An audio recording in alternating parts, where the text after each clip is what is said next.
Okay, we will continue on with our media availability today.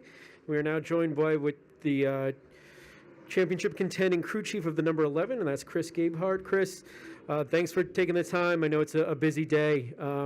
Maybe just start off talking about how that 11 car is looking in practice and how you feeling for Sunday. Yeah, first, thanks for having me. It's great to be here, obviously, in this position. Practice went good. We definitely learned some stuff. It's not going to be the same as the race. I think the track will continue to change, certainly as the sticky stuff, version 3.0, whatever we want to call it, continues to come in. Right there towards the end of our practice, it started to come in, and I think that's really going to change the dynamic. So we got some work to do. We weren't where we wanted to be, but I feel like we'll work hard overnight and get it tuned up. Great. If you have a question for Chris, raise your hand. We'll get you a mic. Start with Jeff, then go to Bob. Yeah, I mean, how much, I guess on a scale 1 to 10, what's your level of concern to see the two Hendrick cars ahead of the two JGR cars there? Sort of the short runs and stuff. I would like to be at least a second quicker than the field to feel good about it tonight. So 1.15 seconds worth of concern, I suppose. We're also joined by James Small, crew chief of the championship contending number 19 team. James, same question I asked Chris when he came in. Can you talk about your first practice, how you feel about the number 19 and prospects of on Sunday? Hang on a second, James. Try the other one. Oh, wait, here we go. Yeah, it was pretty smooth. We just took our time, and obviously the yellow affected us. Went out a little later than we thought, but the plan was to make 2 race runs and then a mock run just to try and get a read on it, even though it's going to be completely irrelevant. And yeah, it was smooth. He was happy, and long run speed seems reasonable. So we'll see. Work on it overnight and try again. Great, thank you, James. I think Bob had a question. I'll go to Daniel. Bob Parker, Fox Sports. I had 2. First for Chris. Denny's seems to be kind of on the chip when talking to us. Is he on the chip in the hauler and all day today, or is it a relaxed Denny that you see? No, he does a good job of, at least in my time with him, save very few instances. He does a good job of business as usual with me. I think that shows in, his track record in general. There's a lot going on, last weeks prior, leading up to this and this event. And it's more than just a race on the racetrack, but when it comes to working with the race car and race team, he's business as usual. And for both of you, I don't know if you'll tell us, but can you give us the history of your cars? Have they raced before, or are they new cars? And the fact that this is the last race with this type of car, did that impact any sort of decisions or what your team built or didn't build? For us, same for him, I guess. It's the same chassis as we ran in the first race here, so obviously completely redone and everything, but we're kind of frozen by how many chassis were allowed and, having to use all that through the year. So it was always the plan to use that car after we raced it here the first race, and that's what we're doing. Yep, no flashy answers.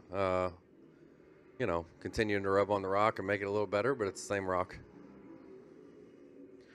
Next we'll go to Kelly, Daniel, and then Jenna. Kelly, CrandallRacer.com.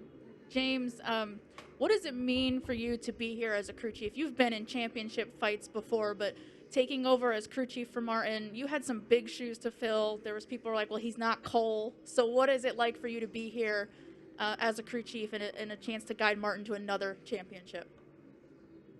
Yeah, it's really is an honor and a privilege. I was lucky to, be given the role after he decided to bail on everybody, and I just, I wanted to come over here and achieve this, get into this role, and to get to this level and be fighting for a championship is, something I dreamt of. So I'm just lucky, and I'm lucky to have a great group of people around me to help me. Daniel. Dale McFadden, FrontStretch.com. For both of you, kind of going off of Bob's question, knowing that the cars you were preparing to bring here were the final Gen 6 cars, were there any specific special emotions tied up in that, knowing the significance of what these cars kind of represent? Yeah, I'll go first. I'll be more poetic than James, I know. Yeah, I think, more so for, I would say less so for people like James and I who largely look at this as engineering and numbers. For us, we move on to the next car and we'll start trying to attack the engineering and the numbers the same way we did on this car. But, this sport was built on artistry, and these cars are works of art. There's no such thing as perfection, and the people who build them could spend endless hours making them a little more perfect each and every minute of each and every day.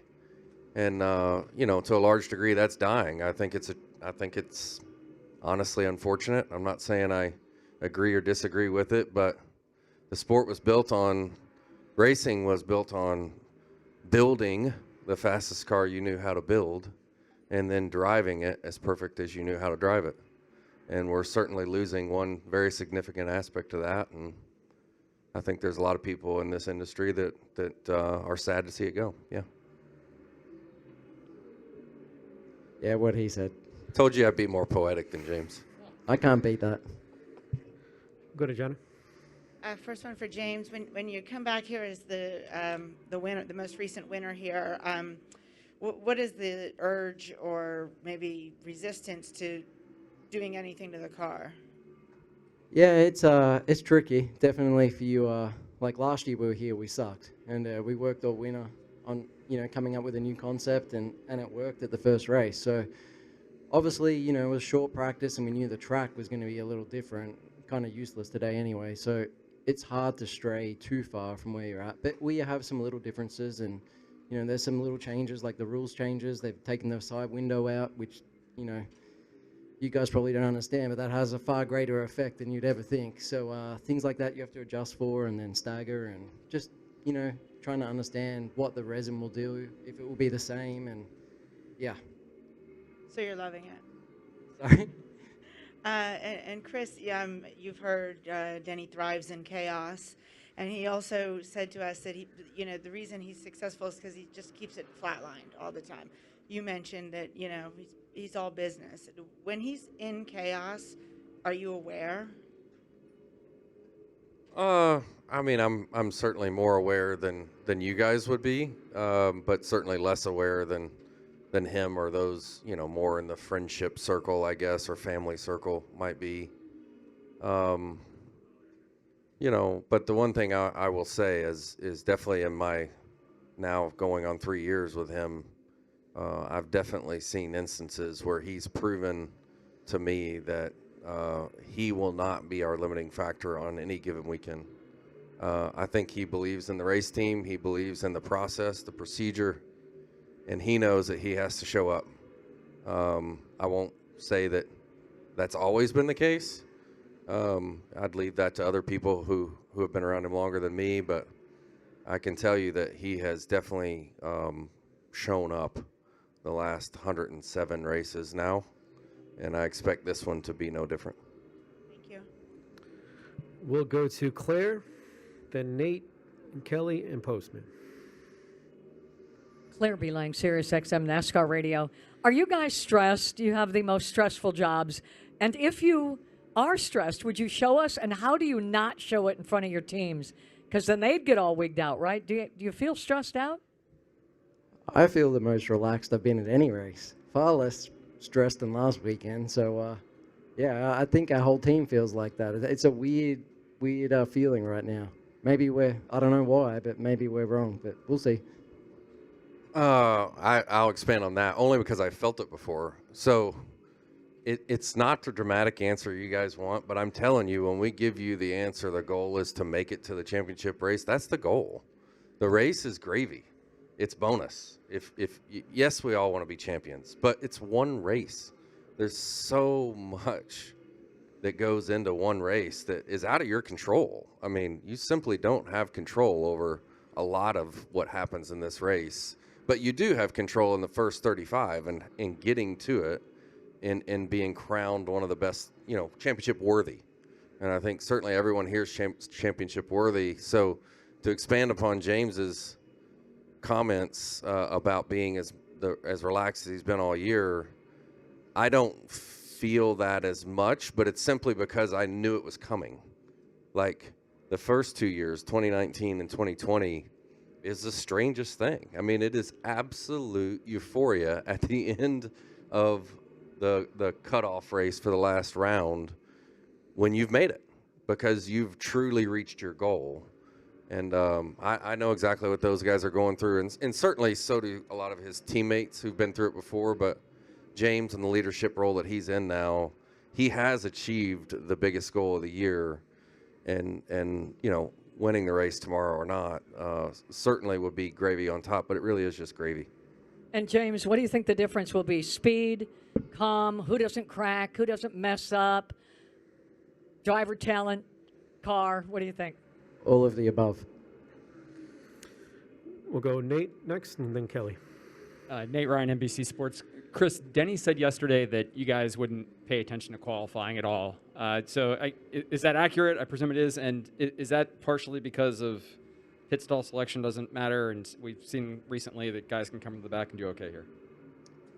Yeah, we didn't do any mock runs, and to be honest with you, I'm not even 100% sure what our qualifying offsets are going to be. So I can tell you it doesn't matter. You're going to pick within the first 4 stalls, and if you have a race car worthy of winning the race, Chase Elliott showed us a year ago that you're going to drive from 38th to the lead in no time flat, and if you're not, then you're not. This race is pretty unique in that, you know, all the other competitors on the racetrack do tend to give a lot of room. They don't want to be part of the story. I mean, it's still racing. They can't help it, obviously. But, no, I definitely haven't focused on qualifying to speak of at all, and we'll see how it goes. Same for you, James? You guys aren't worried at all? Not really. We just wanted to try and get some kind of baseline so we don't go out there and wreck the race car. So that's the other thing.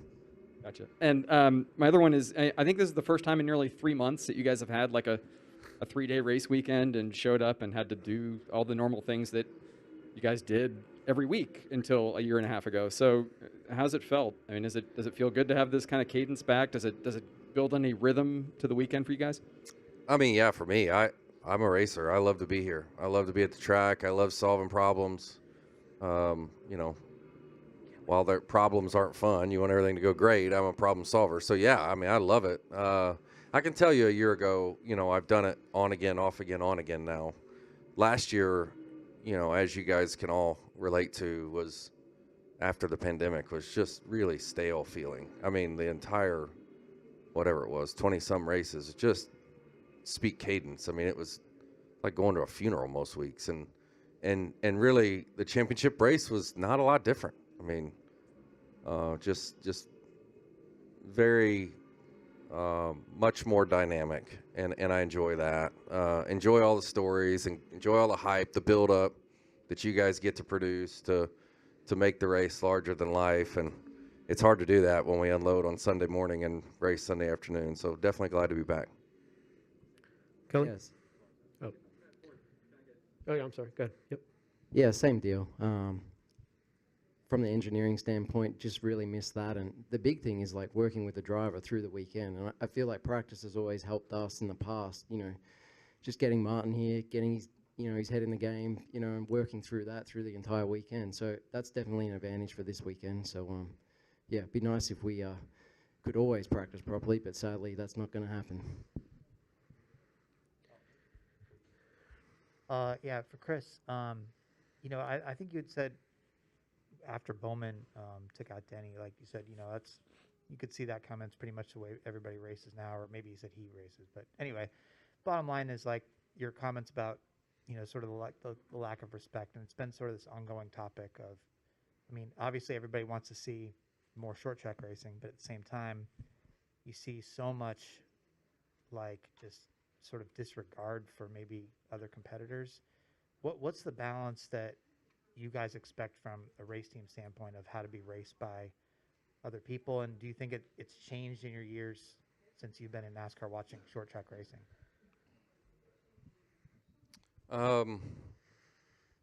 It's changed in my years since I've been racing. So I've been racing 25 years, more than that, almost 30, and driving for far more than I haven't. So I can relate, not at this level, not at this stage this much on the line, but I certainly can relate to what the drivers go through. And I think when I look at last weekend, first off, Alex didn't do it intentional. Certainly not. That's evident. That's never been in contention for anybody, I don't think. But Alex was, by product of the situation, I think he was in a win-win situation. And what I mean by that was it was becoming evident that he wasn't going to be able to pass us on the bottom. We were getting really good runs off the corner, and it was going to be very difficult for him to pass us with the same level of intensity that he had been using, right? So he's going to have to get more and more aggressive.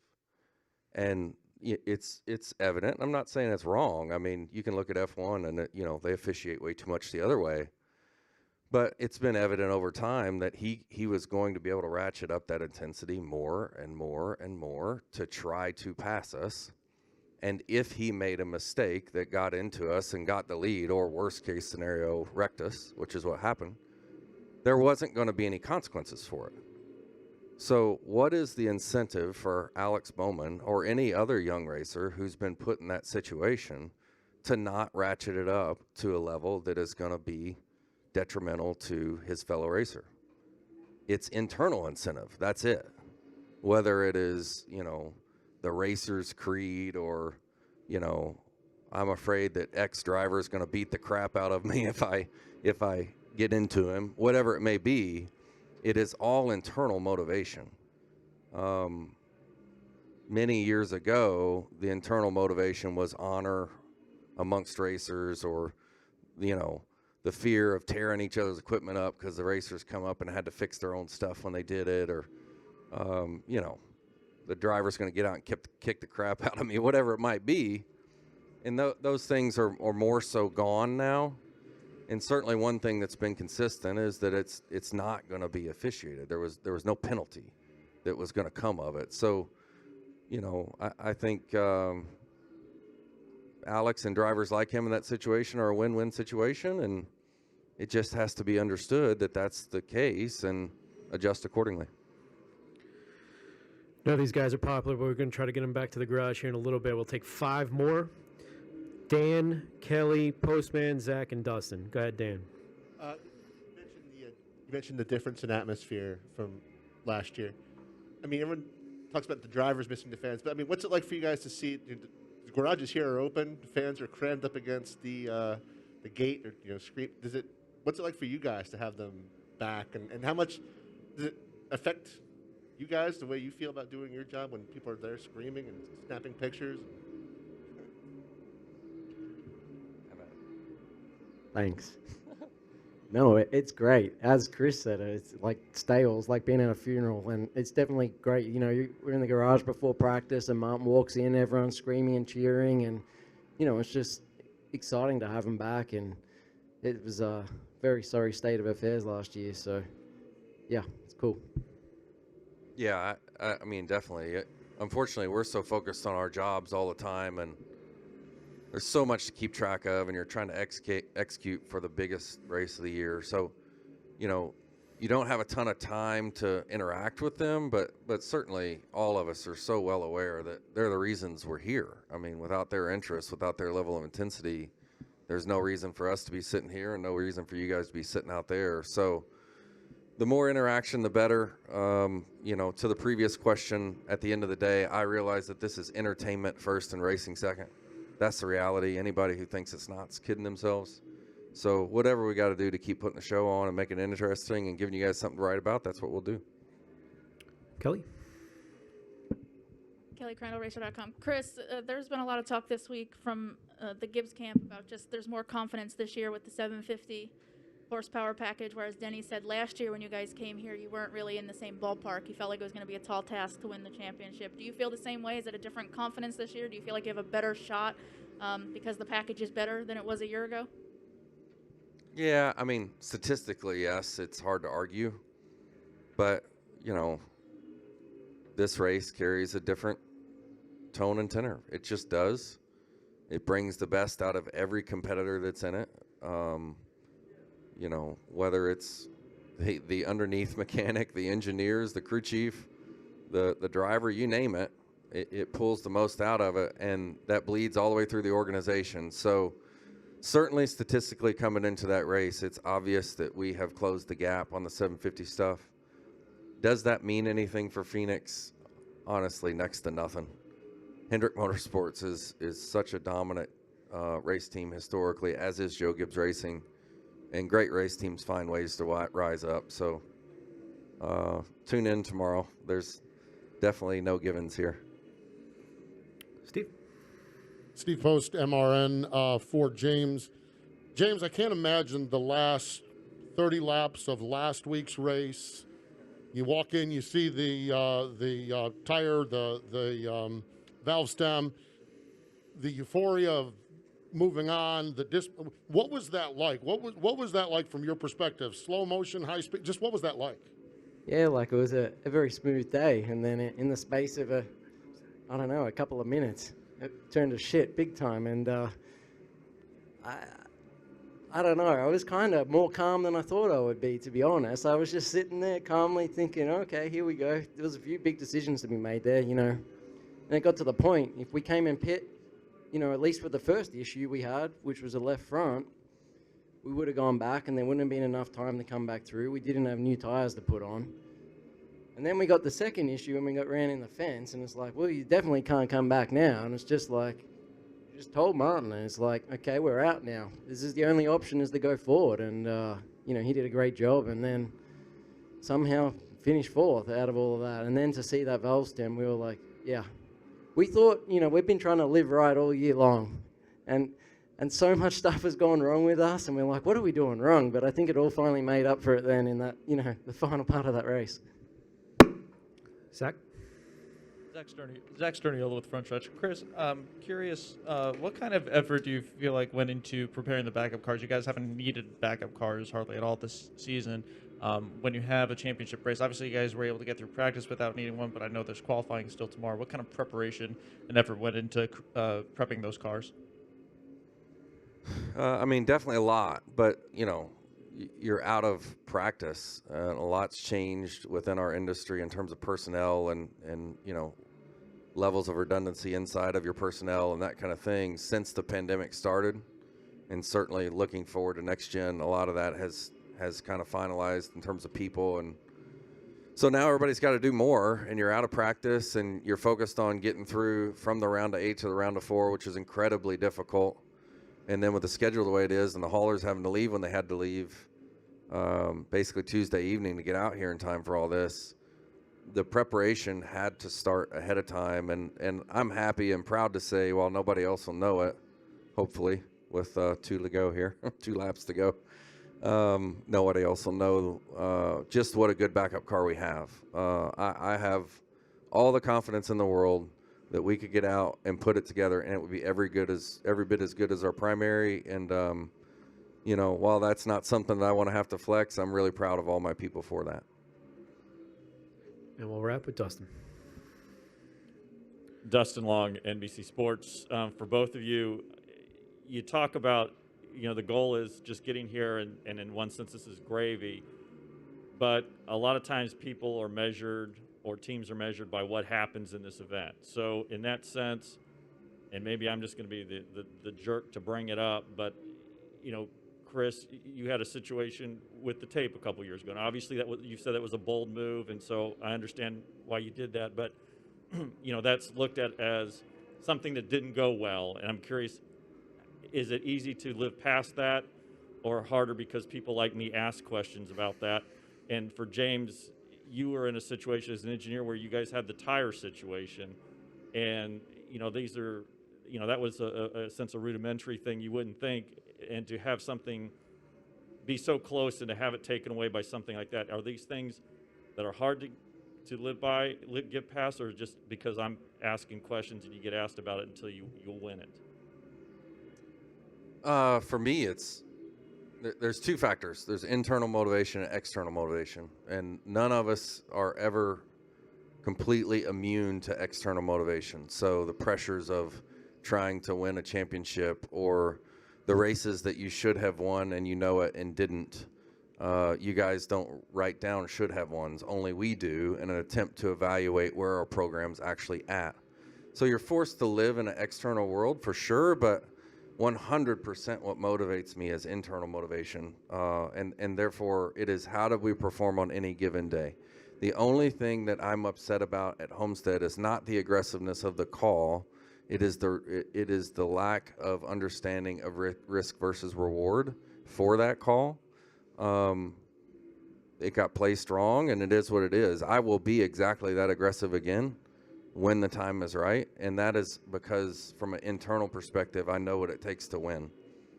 You guys won't put that pressure on me. I don't thrive off of external motivation. It's internal. I'll be the last guy to victory lane every time. If we're fortunate enough to win tomorrow, I will be the last guy. Watch. I mean, that's not why I do it. But, at the end of the day, again, you guys write down what actually happens, not what should have happened, and I'm aware of that. But I lay my head down just fine at night every time I know we optimized our day. And last year, we optimized our day. It just wasn't enough. Cars weren't quite fast enough. It was what it was, but I slept easy that night. I hope come Sunday night, I can sleep that easy again, and if I do, the result honestly won't matter because it was our very best effort on that day. For James. And James, for you. Yeah, that still haunts me.